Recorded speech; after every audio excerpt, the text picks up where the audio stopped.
Lini depan timnas makin tajam, bin gacor. Wow, kata itulah kita sematkan untuk timnas Indonesia, yang mana Pak Erick Thohir selaku ketum daripada PSSI resmi ya terang-terangan mengatakan di depan media bahwasanya mereka akan mempercepat ya, bukan apa-apa, mempercepat proses naturalisasi seorang striker Eredivisie, yaitu Mauro Gistra. Kita tahu sama-sama Mauro Gistra ini pemain keturunan Indonesia yang sudah lama sebenarnya mengimpikan bisa berseragam timnas Indonesia.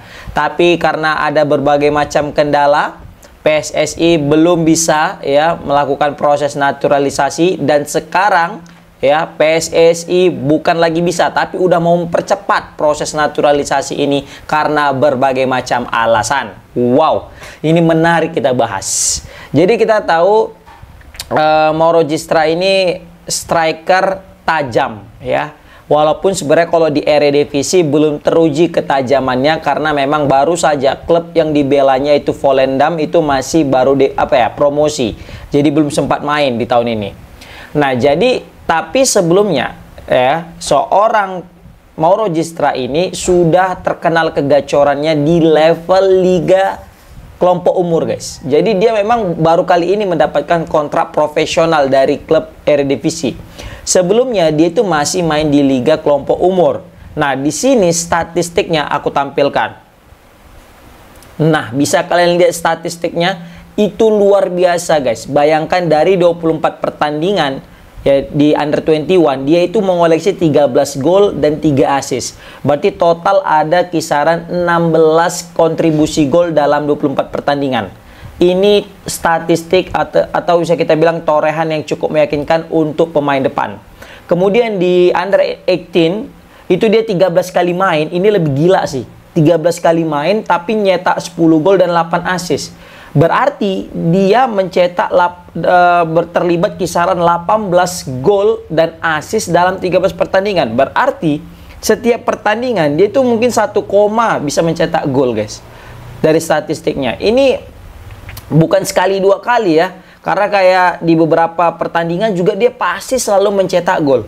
Nah, maka dari itu ketika hadirnya seorang Mauro Gistra, ini diyakini bisa menambah kualitas lini depan timnas Indonesia yang bisa kita bilang saat ini masih biasa-biasa saja. Bahkan bisa kita bilang bapuk lah ya. Kenapa? Karena dalam 4 laga Indonesia baru mencetak 3 gol. Dan kebobolannya banyak sekali. Lawan Australia kebobolan 5 kali. Memang lawan Cina dan Bahrain kita clean sheet. Tapi lawan Jepang kita kebobolan yang cukup menyakitkan. Nggak berani aku bilang skornya. Ngeri kali. Nah, jadi dengan tambahan amunisi yang tepat ini ya pas lah.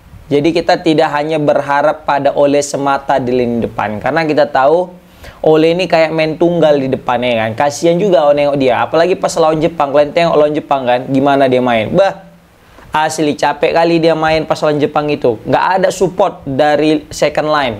Nggak ada support dari partnernya. Kenapa? Karena ya memang kebetulan Jepangnya juga jago pula kan. Ole pun kalah duel. Coba lah, sekelas Ole pun kalah duel. Kalau misalnya kita lawan Australia juga kelihatan dia bisa cetak gol. Itu juga karena hasil usaha sendiri.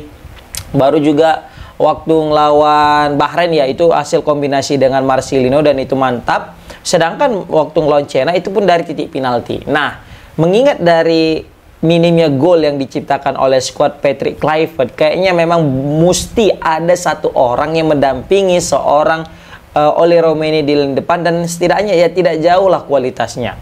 Walaupun sebenarnya belum teruji kualitas Mauro Gistra di level Eredivisie, tapi setidaknya di usianya yang masih muda saat ini 20 tahun ya, dengan pengalamannya di liga kelompok umur, ini setidaknya bisa membantu seorang Ole Roumanie di lini depan dalam membuat gol, guys. Serius.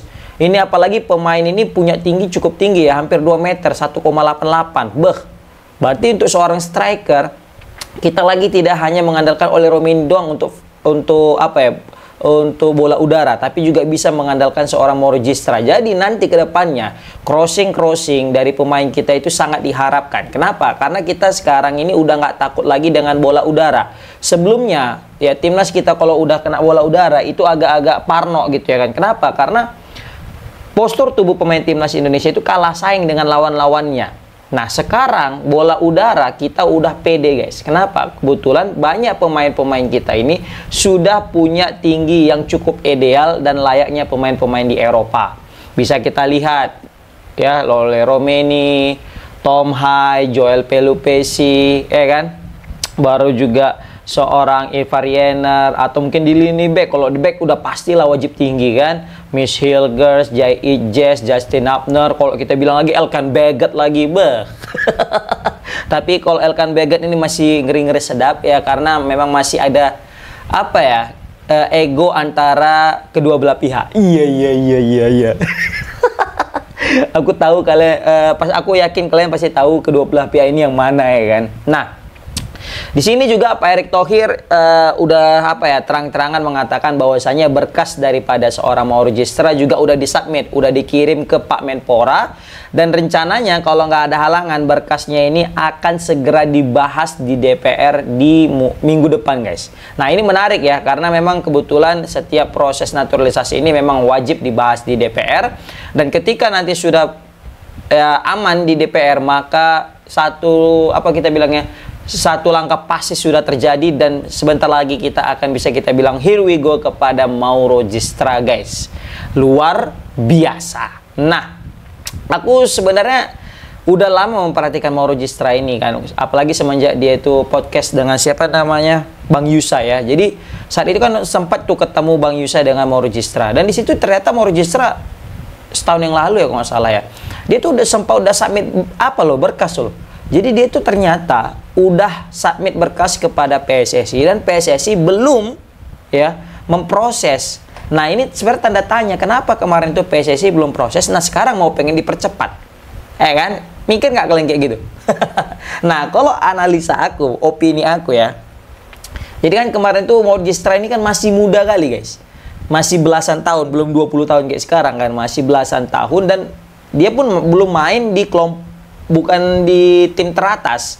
Jadi bukan di tim utama, tapi masih di tim level kelompok umur, dan juga belum punya kontrak resmi. Jadi mungkin PSSI juga masih agak ragu nih untuk segera memproses naturalisasi seorang Mauro Gistra. Mereka tidak ingin mengulangi kesalahan yang sama dengan memproses pemain yang mungkin masih mentah. Gitulah mungkin singkat cerita. Nah, hingga akhirnya kayaknya mereka udah lihat sekarang ini Mauro Gistra udah resmi dikontrak sama FC Volendam yang baru saja promosi ke Eredivisie, dan mereka juga orang PSSI tidak mau apa ya, membuang-buang kesempatan dan ingin langsung menghubungi Mauro Gistra dan segera memproses naturalisasinya. Ditambah lagi lini depan kita juga mungkin bisa kita bilang cukup bapuk, makanya PSSI berpikir wajib ada amunisi tambahan di lini depan biar mendampingi seorang Oleh Romeni atau mengganti posisi Oleh Romeni jika suatu waktu Oleh Romeni ya cedera atau mungkin akumulasi. Dan betul saja Mauro Gistra menjadi solusi ya, dan akhirnya dia sebentar lagi akan mewujudkan cita-citanya untuk bisa membela timnas Indonesia. Wow, menarik sekali guys. Ya, ini ngeri-ngeri sedap nih nanti kita ngelihat lini depan timnas Indonesia ini pasti bakal gacor nih di lini depan. Nah, setidaknya kita sudah lama menanti kan, mana siapa lagi pemain diaspora kita yang bisa dinaturalisasi kan gitu ya kan, pemain keturunan. Karena kebetulan negara-negara tetangga udah gencar kali udah masalah pemain keturunan ini kan. Vietnam bahkan sampai merubah undang-undangnya ya kan, tentang kewarganegaraan biar bisa banyak mereka merekrut atau menaturalisasi pemain asing gitu kan, atau pemain keturunan. Dan juga Malaysia yang gacor kali sampai 5 atau 6 pemain naturalisasi baru, dan hasilnya cukup luar biasa sehingga bisa membantai Vietnam dengan skor telak 4-0. Nah, ini jadi motivasi tersendiri juga sih bagi PSSI dan juga warga Indonesia untuk segera menaturalisasi pemain baru biar kita tidak terlena. Sesuai dengan kata Pak Erick Thohir, kita juga jangan terlena. Kalau kita terlena nanti kita akan juga terlampaui. Aku setuju tuh dengan kata Pak Ketum PSSI, ya kan? Nah, karena itu makanya lah PSSI bergerak cepat sehingga mengambil langkah konkret, yaitu dengan menaturalisasi pemain satu ini, yaitu Mauro Gistra. Kita doakan Mauro Gistra ini semoga gacor nanti di Eredivisie, diturunkan. Nggak usah kita mikir gacor dulu lah, at least dia diturunkan aja, mendapatkan menit waktu bermain, terus bisa regular bermain, terus juga bisa memberikan impact yang positif kepada klub. Kalau misalnya nggak cetak gol, at least assist atau bisa kontribusi dalam berikan peluang-peluang, itu juga udah lebih baik. Tapi kalau misalnya bisa cetak gol banyak, ini menjadi suatu keberuntungan bagi timnas Indonesia mendapatkan seorang Mauro Gistra yang usianya masih muda sekali, guys. Bahkan market value-nya itu kalah dengan pemain lokal kita, serius. Market value-nya bayangkan 1,3 market value-nya, guys. Sedangkan pemain kita udah di angka 3, 4, 5, 6. Waduh, jauh sekali. 3-4 kali lipat daripada Mauro Gistra. Padahal mungkin kalau dari segi kualitas Mauro Gistra juga bisa diandalkan, bisa disandingkan lah kalau misalnya dengan pemain lokal kita, kan gitu. Nah, for your information juga, dari mana nih Bang keturunan Mauro Gistra? Nah, jadi Mauro Gistra ini setelah aku cari-cari ya, dia itu punya keturunan Indonesianya itu dari neneknya, guys. Jadi neneknya itu punya keturunan Indonesia dari Bandung, Jawa Barat. Oh, mak boboto juga rupanya Mauro Gistra ini ya. Nah, baru dia ternyata bapaknya juga punya darah Indonesia, seperti itu, guys. Jadi wajar aja kenapa dia itu memang sangat excited ya membela timnas. Bahkan dia kelihatan yang paling pengen bela timnas ketimbang oleh Romeni dulunya. Oleh Romeni kan dulu sampai kita sodor-sodorkan, ya wajar, dia bintang Eredivisie kan gitu. Jadi masih punya planning lebih, siapa tahu bisa masuk timnas Belanda. Karena dia mikir, oh masih muda, gacor juga di FC Utrecht, andalan, ya why not, bisa masuk timnas Belanda kan gitu. Ternyata dia udah mulai realistis, ternyata Indonesia lebih ya realistis lagi pikirnya. Nah, sekarang gitu juga yang terjadi kepada Mauro Gistra. Enggak, Mauro Gistra beda lagi. Dia mungkin karena memang masih belum bermain di kasta tertinggi Eropa saat itu ya.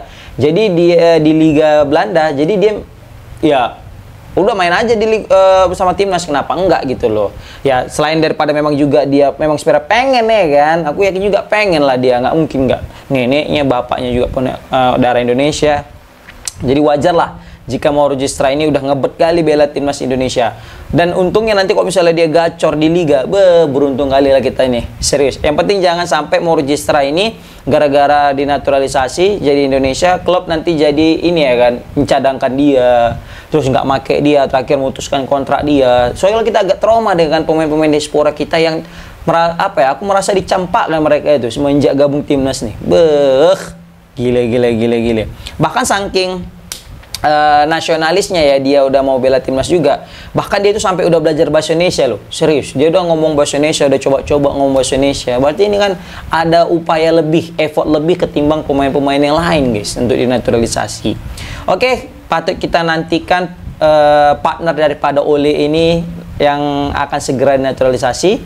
Komen di kolom komentar, guys, gimana pendapat kalian tentang PSSI yang akhirnya resmi ya memproses naturalisasi seorang Mauro Gistra. Assalamualaikum warahmatullahi wabarakatuh.